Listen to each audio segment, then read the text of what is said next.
হর হর মহাদেব, জয় জয় শ্রী রাধে, জয় শ্রীকৃষ্ণ। আজকে রিডিংটা দেখব, যারা আপনার জীবনটাকে ধ্বংস করলো, আগামী দিনে তাদের কি হতে চলেছে। সকল ধর্মের মানুষ দেখুন, সকল বর্ণের মানুষ দেখুন, সকল রাশির মানুষ, সেম জেন্ডারে, উইডো, এক্সট্রা ম্যারিটাল অ্যাফেয়ার, সবার জন্যই রিডিং। আর ক্লেম করতে কেউ ভুলবেন না। কার্ড সাফাল করতে করতে একটা ছোট্ট ঘটনা বলে দিই, তারপর রিডিংটা শুরু হবে। সকলে একটু মন দিয়ে শুনবেন। রিডিংয়ে কি আসবে আমি জানি না, ইউনিভার্সের কি বার্তা আসবে সেটা আমি জানি না, কিন্তু কর্মা না ভোগ করতেই হয়। কর্মা কেউ কাউকে ছেড়ে দেয় না। আর আজকে আমাদের রিডিংয়ের বিষয়বস্তুটা কি, যে যারা আপনার জীবনটাকে ধ্বংস করলো বা করছে, আগামী দিন তাদের কি হতে চলেছে এটা আমরা আজকে দেখব। আর এই সময় একটা ছোট্ট ঘটনা আপনাদেরকে শেয়ার করব, যে আমার এক পরিচিত, আমার খুব কাছের, সত্যিই সে খুব কাছের, ঠিক আছে। তো একটি সময় সেই ছেলেটি একটি মেয়েকে ডিভোর্স নোটিশ পাঠায়। মানে সে কি ম্যারিড? না, সে ম্যারিড না, সে আনম্যারিড। তাহলে সে কাকে ডিভোর্স নোটিশ পাঠায়? তার এক পরিচিতকে। মানে ছেলেরা কীভাবে ডিভোর্স নোটিশ পাঠাবে এটাই তো ভাবছেন। মানে একটি ছেলে আর একটি মেয়ের মধ্যে বনিবনা হচ্ছে না, তখন এই আনম্যারিড ছেলেটি তাকে বুদ্ধি দেয় যে তোর ওয়াইফ চলে গেছে, তো আসে চলে যাওয়ার কারণ কি, তার বেবি নিয়ে সমস্যা, তার বেবি হচ্ছে না। তখন এই আনম্যারিড ছেলেটি সেই ম্যারিড ছেলেটিকে বুদ্ধি দেয়, তোর স্ত্রীর যখন বেবি হচ্ছে না, তুই ওকে ডিভোর্স নোটিশ পাঠিয়ে দে, অনেক দিন চলে গেছে। আর ডিভোর্স নোটিশ পাঠিয়ে দেওয়ার পর দেখ কি হয়, দেন যদি সে ডিভোর্সটা দিয়ে দেয় তাহলে তুই নতুন করে রিম্যারিড করতে পারবি। মেয়েটি খুব গরিব ফ্যামিলির। তো এই যে সুবুদ্ধিদাতা আনম্যারিড ছেলেটি যেহেতু প্রচুর শিক্ষিত, আর যার ওয়াইফ চলে গেছে সে একটু পড়াশোনাটা কম জানে, তাই উকিল, লয়ার, কোর্ট কাচারি সমস্ত কিছু করে মেয়েটিকে ডিভোর্স নোটিশ পাঠিয়ে দেয়। মেয়েটির ফ্যামিলি ব্যাকগ্রাউন্ডটাও ভালো না, তো সেজন্য কি করে, মেয়েটি আর কেসটা লড়ে না। মেয়েটা তখন ডিভোর্সটাকে মেনে নেয়। মেয়েটি এখনও আনম্যারিড, কিন্তু ছেলেটি নতুন করে বিয়ে করেছে। বর্তমানে তার বেবি হয়নি, বেবি হওয়ার মতো সিচুয়েশান নেই, ঠিক আছে, যতটুকু আমি শুনেছি বা জেনেছি। এবার যে আনম্যারিড ছেলেটি আর ছেলেটির মা এত বুদ্ধি দিয়ে সেই ম্যারিড ছেলেটার বউটাকে ডিভোর্স নোটিশটা পাঠিয়েছে, এখন তার কি হচ্ছে জানেন? এখন তারও বেবি হচ্ছে না, আর তারও ওয়াইফের সাথে বনিবনা হচ্ছে না, এবং তারও ওয়াইফের সঙ্গে ডিভোর্স নিয়ে নিত্যদিনের ঝামেলা ঝঞ্ঝাট চলছে।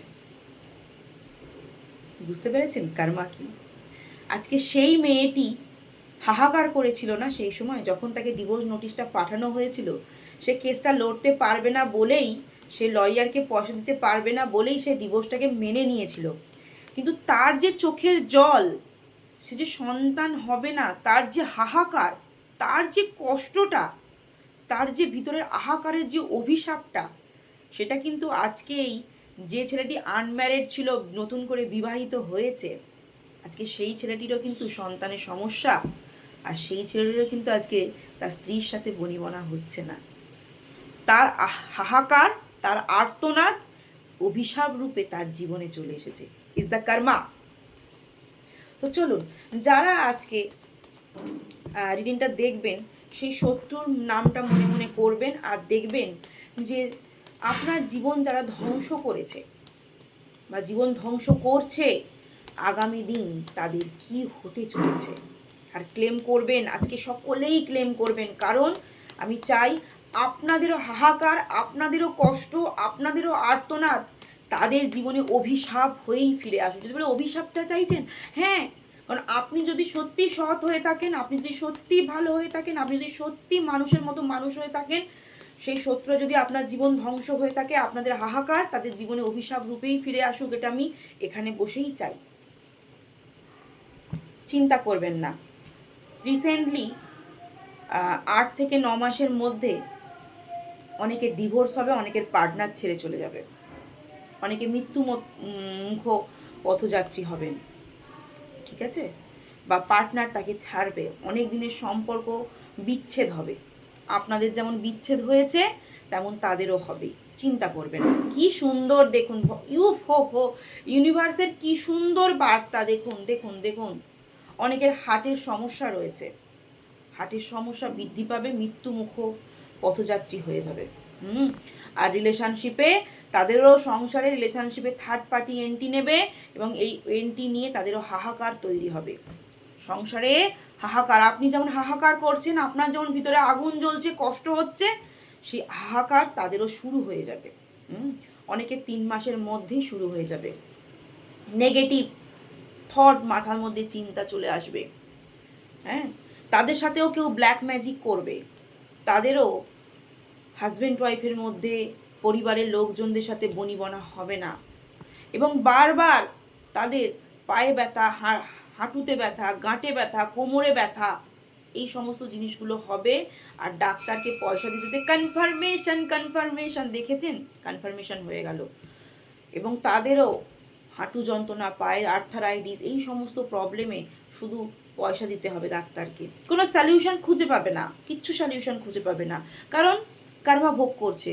আর যখন কর্মা ভোগ করতে হয় না, তখন দেখবেন ডাক্তার, আমরাও কিছু কিছু ডাক্তার বন্ধু রয়েছে, তো একসাথে পড়াশোনা করেছি, যখন মাঝে মাঝে কথা হয় তো এটাই বলে, জানিস তো সবসময় এটাই বলে দিই যে ভগবানের উপর যখন তাদের বলে কেন, তারা ডাক্তারি পাশ করেছে না। আমি তখন ইয়ার্কি মেরে তাদেরকে বলি, তোরা ডাক্তারি পাশ করেছিস, তোরা পারবি না ঠিক করতে। যে জানিস তো সবশেষে আমরা একটাই বলি, ভগবানের উপর ছেড়ে দিন, কারণ আমরাও ভগবানকে স্মরণ করি না, ওটিতে ঢুকি, জানিস তো। তাই কর্মা ভোগ করবে, তাই অনেকের রোগ ধরাও পড়বে না। কর্মা ভোগ করলে রোগ ধরা পড়বে কি করে? ডাক্তার কি ডাক্তারি পাশ করেনি? হ্যাঁ, পাশ করেছে, ডাক্তার তার যোগ্যতা নিয়েই চেয়ারে বসেছেন, কিন্তু কর্মাকে তো ডাক্তারবাবু ঠিক করতে পারবেন না, না, কর্মাটা তো ভোগ করতেই হবে। ডাক্তারবাবুর জায়গায় ঠিকই আছেন এবং অনেক কিছু জিনিসকে অ্যাচিভ করতে চাইবেন, কিচ্ছু পারবেন না, ইমোশনাল হয়ে পড়বেন, কারণ সেটা অ্যাচিভ করতে পারবে না। অনেক কিছু জিনিসকে ফিরে পাওয়ার আশা করবে, পারবে না, শুধু দিনরাত চোখের জল ফেলবে। হারানোর ব্যথা, বেদনা, যন্ত্রণা তাকে কুড়ে কুড়ে কুড়ে কুড়ে খাবে প্রতিনিয়ত, বুঝতে পেরেছেন? এগোতে চাইবে, জীবনে অনেকটা পথ এগোতে চাইবে, পারবে না, পারবে না, কারণ কর্মা ভোগ করতেই হয়। তাই যারা আপনার জীবন ধ্বংস করেছে, ধ্বংস করার পরিকল্পনা করছে, চিন্তা করবেন না, তাদেরও সংসারে স্বামী স্ত্রীর মধ্যে বনিবনা হবে না, বা বয়ফ্রেন্ড গার্লফ্রেন্ড নতুন করে হয়তো কেউ কাউকে, চিন্তা করবেন না। আজকে যাদেরকে সুখে দেখছেন, সে সুখ কর্মাতে অসুখ হয়ে দাঁড়াবে। অনেকের 1 মাসের মধ্যেই হবে, চিন্তা করবেন না। 1 মাস আছে, 3 মাস আছে, 8 মাস আছে, হ্যাঁ, আবার 15 দিনের মধ্যেও দেখতে পাবেন। টাইমিং এখানে উঠে গেছে, এটা আমার টাইমিং না, ডিভাইনের টাইমিং, ইউনিভার্সের টাইমিং, আমার টাইমিং না। ওকে, তো এগোতে চেষ্টা করবে সেই শত্রু জীবনে এগিয়ে, যারা আপনার জীবন ধ্বংস করলো, পারবে না। অনেক পরিকল্পনা করবে, বাড়ি করব, গাড়ি করব, লাক্সারিয়াস লাইফ লিড করব, আসবে না, ফেলিওর হয়ে যাবে। আর দিন শেষে কী করবে জানেন? বন্ধু বান্ধব নিয়ে হই হই করবে। যদি কোনো ছেলে হয়ে থাকেন প্লিজ কিছু মনে করবেন না, ড্রিঙ্ক করে ফেলবে আপনার পার্টনার, ঠিক আছে? অনেক মেয়েরাও এখন ড্রিঙ্ক করে, সেটা না শুধু ছেলেরা করে এরকম না। বন্ধু বান্ধবের সঙ্গে ফুর্তি করার চেষ্টা করবে, ড্রিঙ্ক করার চেষ্টা করবে, আর কি করবে? বড়দের দ্বারা ম্যানুপুলেট হবে, কোনো সিনিয়র পার্সনের দ্বারা ম্যানুপুলেট হবে। আর দিন শেষে কি করবে না করবে ঠিক করে উঠতে পারবে না।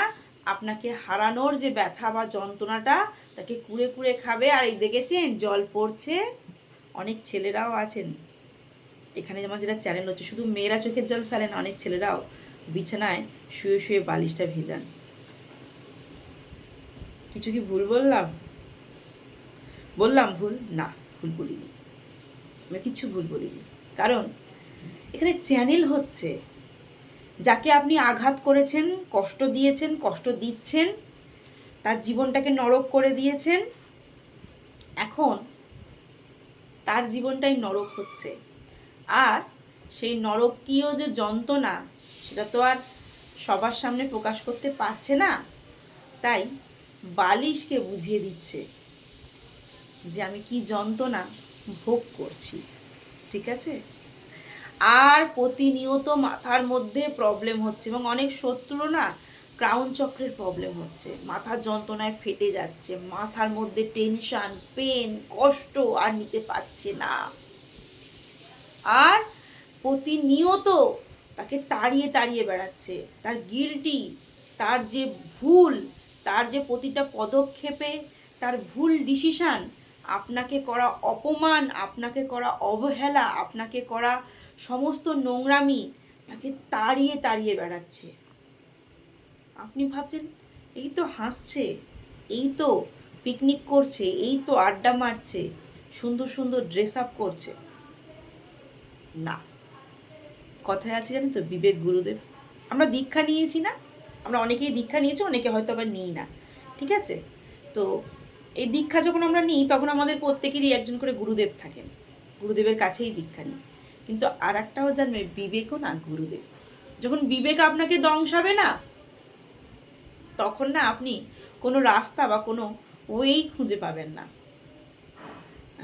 আমাদের একটা স্যার আছেন, আমি শুনেছি আমার কিছু রিলেটিভের মুখে, উনি নাকি সকালে উঠে আয়নায় নিজেকে দেখে আর বলেন যে আমি কি ভুল করেছি আর কি ঠিক করেছি। সত্যি কথা বলতে আমি অবাক হয়ে গেছিলাম।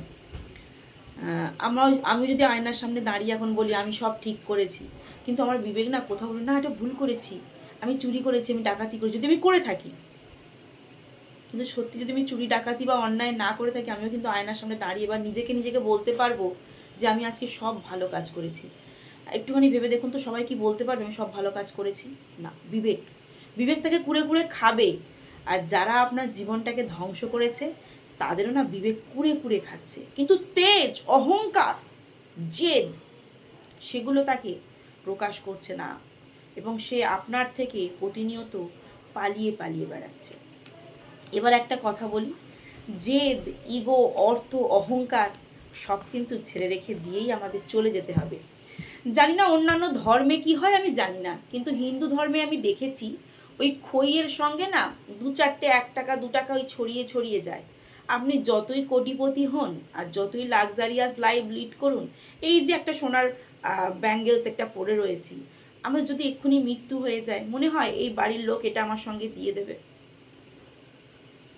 দিয়ে দেবে না। হ্যাঁ, দুটো কানের পরে রয়েছি, একটা নাকের পরে রয়েছি, এগুলো নিয়ে যেতে পারবো? সব তো ফেলে রেখে দিয়েই চলে যেতে হবে। তাই যারা অহংকার, জেদ, এই সমস্ত জিনিসগুলোকে বজায় রাখছেন, একবার ভেবে তো দেখুন নিয়ে যেতে পারবেন কি? আপনার অহংকার, আপনার জেদ সব কিছু নিয়ে কি যেতে পারবেন? আর যারা ডিভোর্স ডিভোর্স ডিভোর্স ডিভোর্স করে চেঁচাচ্ছেন, ডিভোর্স দিয়ে আমার ছেলের বিয়ে দেবো, ডিভোর্স দিয়ে আমার মেয়ের বিয়ে দেবো, হ্যাঁ দেবেন, দিতেই পারেন, কিন্তু স্ট্যাম্পটা তো গায়ে লেগেই যাবে আপনার মেয়ে ডিভোর্সি, স্ট্যাম্পটা তো গায়ে লেগেই যাবে আপনার ছেলে ডিভোর্সি। পাড়া প্রতিবেশীর কাছে কি বলবেন? জামাই খুব জ্বালাতো তাই মেয়েকে ডিভোর্স দিয়ে নিয়েছি। হ্যাঁ, বৌমা খুব জ্বালাতো তাই ছেলে ডিভোর্স দিয়ে দিয়েছি। হ্যাঁ, করেছেন। স্ট্যাম্পটা তুলতে পেরেছেন? ছেলেকে ডিভোর্স শিট থেকে স্ট্যাম্পটা তুলতে পেরেছেন? মেয়েকে ডিভোর্স শিট থেকে স্ট্যাম্পটা তুলতে পেরেছেন? পারেননি তো, তাই ক্লেমটা সবাই করে দেবেন।